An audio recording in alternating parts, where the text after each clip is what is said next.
దీనిపైన వినోద్ కుమార్ గారు స్పందించారట బీఆర్ఎస్ నాయకులు. దీనికి సంబంధించి తాజా అప్డేట్స్ అందించడానికి మా కరెస్పాండెంట్ మహేందర్ రెడ్డి సిద్ధంగా ఉన్నారు. మహేందర్ రెడ్డి, చెప్పండి, మొత్తానికి ఏదైతే ప్రధానమంత్రి మోడీ తెలంగాణ రాష్ట్ర ముఖ్యమంత్రి పైన చేసినటువంటి వ్యాఖ్యలు కావచ్చు, ఆరోపణలు కావచ్చు, ఏదైనా దీనికి సంబంధించి, అలాగే బీఆర్ఎస్ నాయకులు కూడా ఒక్కొక్కరుగా స్పందిస్తున్నట్లు తెలుస్తుంది. దీనికి సంబంధించి అప్డేట్స్ ఏమన్నా మీ దగ్గర? Entire political things is what he specialized in. So how much highlights చూపిస్తారు అని చెప్పిన నేపథ్యంలో బీఆర్ఎస్ నేతల నుంచి కూడా గట్టిగానే దానికి తగ్గట్టుగా కౌంటర్స్ వస్తున్నటువంటి ఆ విషయాలు తెలుస్తున్నాయి. మొత్తానికి ఈరోజు ఏదైతే మోదీ కేసీఆర్ నుంచి ఆయన ప్రసంగించిన విషయాలు ఏవైతే ఉన్నాయో దానిపైన బీఆర్ఎస్ పార్టీ నుంచి ఇటు కేటీఆర్ స్పందిస్తున్నారు, ఇటు అప్పటికే బీఆర్ఎస్ నేత వినోద్ బోయినపల్లి కూడా ఆయన స్పందించడం జరిగింది. దానిపైన కోవిడ్ సమయంలో ముఖ్యమంత్రి ప్రధానమంత్రి వస్తుంటే కేసీఆర్ ఎలా కలుస్తారని ఆయనకు చెప్పడం జరిగింది.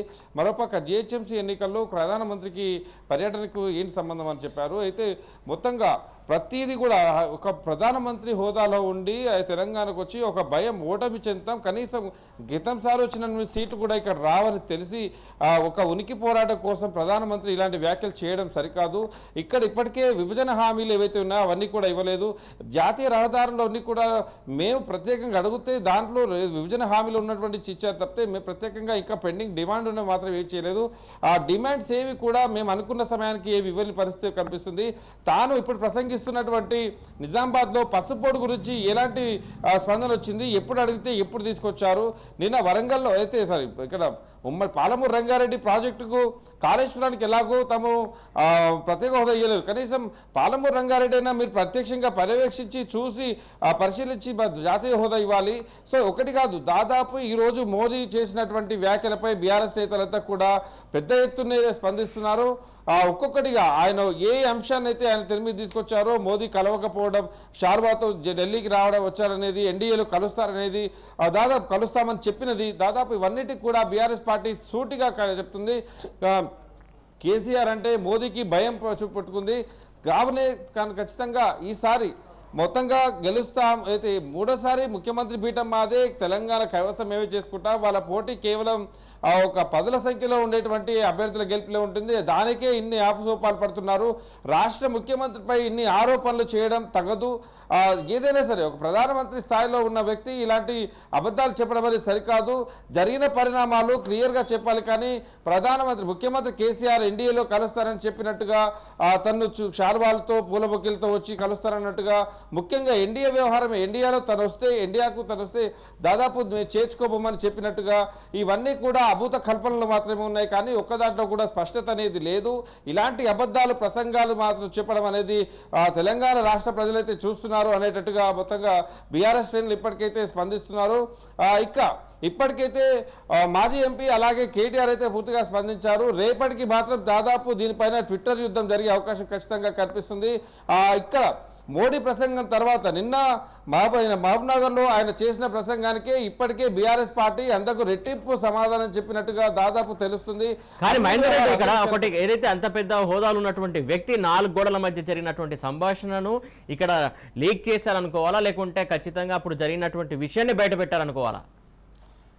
ఖచ్చితంగా ఒక ప్రధానమంత్రి స్థాయి, అంత పెద్ద స్థాయిలో ఉన్న వ్యక్తి అబద్ధాలు ఆడారు అంటే అబద్ధం చెప్తున్నారని అనుకోకుండా ఉండవచ్చు. కానీ కాకపోతే ఇట్లా నిజం అనేది లేదని అనలేము. కాకపోతే ఏదైనా సరే రాజకీయాలు వేరు, మరి ఆ కలిసిన తీరు వేరు, పార్టీల కూటములు ఇవన్నీ కూడా సహజమే రాజకీయ పార్టీలో. కానీ ఇవి రివీల్ చేయడము, ఈ సమయంలో రివీల్ చేయడం అనేది మరి పార్టీకి అయితే ఉపయోగపడే విషయం అయితే కాదు.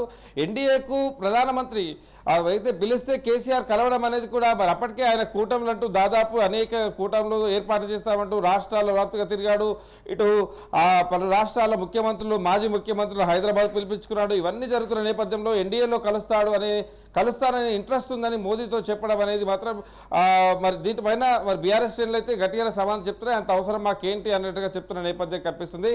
సో ఇదంతా కూడా మోదీ ఏదైతే ఎలక్షన్లు సమీపిస్తున్న వేళ బీఆర్ఎస్ పార్టీని మొత్తం వీక్ చేయడానికి మాత్రమే ఇలాంటి వ్యాఖ్యలు, ఇలాంటి పదజాలాలు, ఇలాంటి పదాలు వాడుతున్నారు తప్పితే దీంట్లో వాస్తవాలు ఏవీ లేవని మాత్రం ప్రజలు గ్రహిస్తున్నారంటూ చెప్తున్న నేపథ్యం. గత జిహెచ్ఎంసీ ఎన్నికలకు సంబంధించి కూడా పొత్తుకు సంబంధించి సంభాషణ జరిగిందని చెప్తున్నారు. అప్పుడు కూడా ఏదైతే ఆ టైంలో కూడా కొన్ని మనకు లీక్స్ వచ్చాయి, ఏదైతే ముఖ్యమంత్రి మారే ఛాన్స్ ఉంది, ఖచ్చితంగా కేటీఆర్కు పగ్గలు అప్పగిస్తారు కేసీఆర్ గారు అని చెప్పేసి చాలా టాక్స్ జరిగాయి, అన్నీ జరిగాయి. ఆ కోణంలో చూస్తే ఇట్ట కొన్ని వాస్తవం అనిపించట్లేదు ఎక్కడ.